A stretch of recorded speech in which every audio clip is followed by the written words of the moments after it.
Imagine you are stuck in a giant, invisible vice. Your body is screaming that you are about to be ripped apart, and a towering, hairless apex predator walks straight toward you. You wouldn't think, "Oh, thank goodness, a rescuer." Your survival instincts would flatline your sanity and tell you to fight until your muscles tore from your bones. Yet, in rare, breathtaking moments across the wild, animals trapped in nets or sinking in mud suddenly stop thrashing, hold completely still, while a human with a knife works inches from their flesh, and sometimes even reach out to touch them once they are free. Do wild animals actually know when we're trying to help them?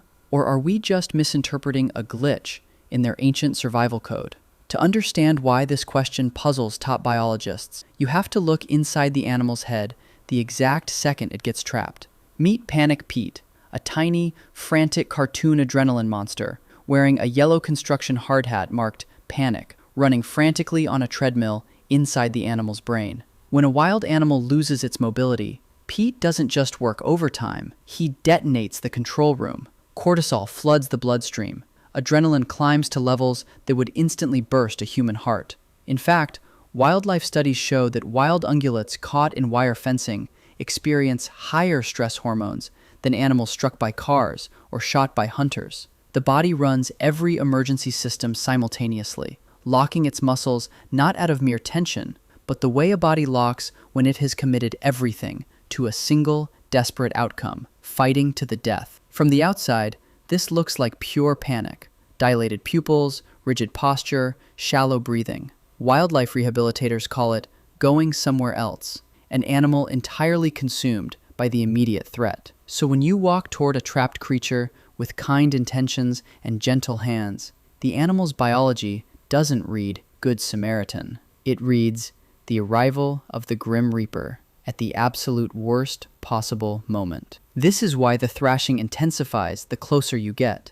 The animal spends its final reserves on the only response its evolutionary history has ever written for it. And then, in a fraction of these encounters, the impossible happens. The animal goes completely dead still. Not because it's exhausted, something far more deliberate is at play.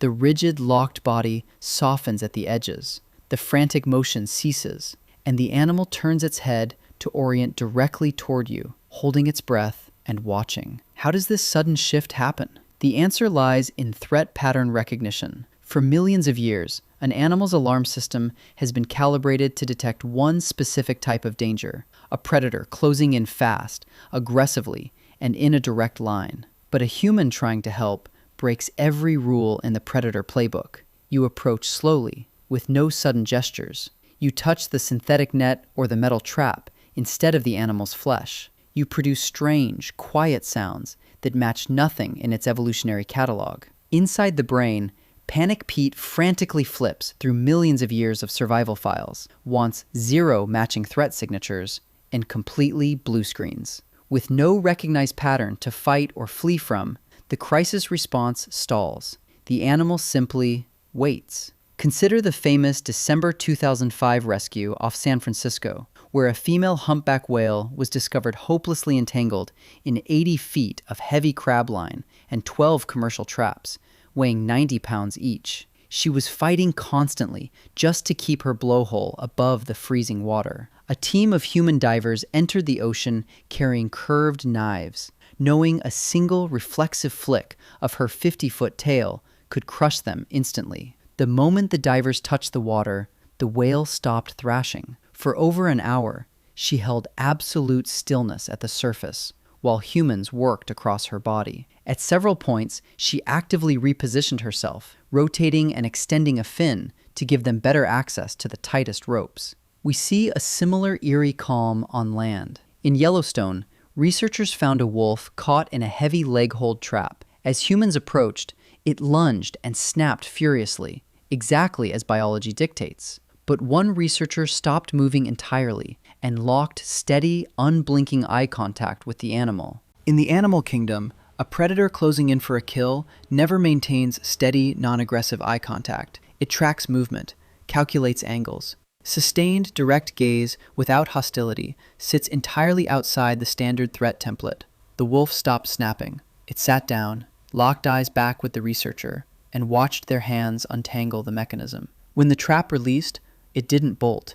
It stood still, looked the human directly in the eye, and calmly walked into the tree line. What happens after the trap opens is where science enters deeply contested territory. When the last rope was cut from that humpback whale, she didn't just swim away in terror. She circled the divers in wide, graceful loops, then surfaced beside each one individually, gently nudging them with the tip of her jaw, one by one, before vanishing into the deep. Similarly, juvenile elephants pulled from mud pits in Kenya have been documented stepping right up to their rescuers, extending their trunks, an astonishing sensory organ packed with over 40,000 individual muscles and human-like nerve endings, to gently stroke the human's arm before walking away. Skeptical scientists remind us to be careful with words like gratitude.